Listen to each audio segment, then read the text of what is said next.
আচ্ছা, এরপরে আপনাদের যে কাজটা আসে সেটা হচ্ছে আপনার এই যে এই পেজ মনিটর বা অটো রিফ্রেশার টুলসটা তো অ্যাড করলেন এবং এটার কাজ করতেছেন।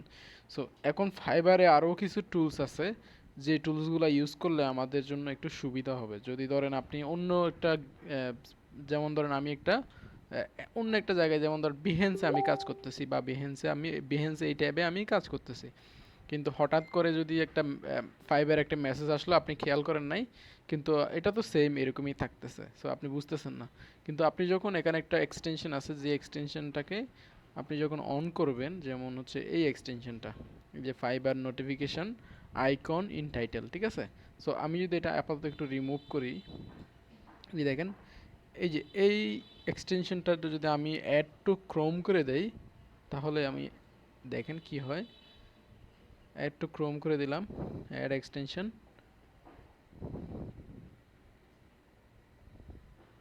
ওকে, এখন চলে আসছে, দেখেন আমার এই ফাইবার নোটিফিকেশনটা এখানে চলে আসছে। আসার পরে দেখেন আমি যখন এটাতে ক্লিক করতেছি এটা কিছু হইতেছে না, কিন্তু এখন যদি কোনো একটা কি আসে, একটা নোটিফিকেশন আছে, যদি আমি এখানে কাজ করতেছি, মনে করেন আমি এই একটা অন্য একটা ট্যাবে কাজ করতেছি, হঠাৎ করে আমার ফাইবারে নোটিফিকেশন আসলো বা মেসেজ আসলো, কিন্তু আমি খেয়াল করি নাই, কিন্তু আপনার যদি চোখ পড়ে এখানে দেখবেন এই যে এক্সটেনশনটা কি হয়ে যাবে, এই যে এরকম লাল হয়ে যাবে। তখন আপনার কি হবে, আপনি সহজে আপনি বুঝতে পারবেন যে আপনার ফাইবারে একটা নোটিফিকেশন আসছে, আপনার ফাইবারে হেল্প হবে এটা, বুঝতে পারছেন?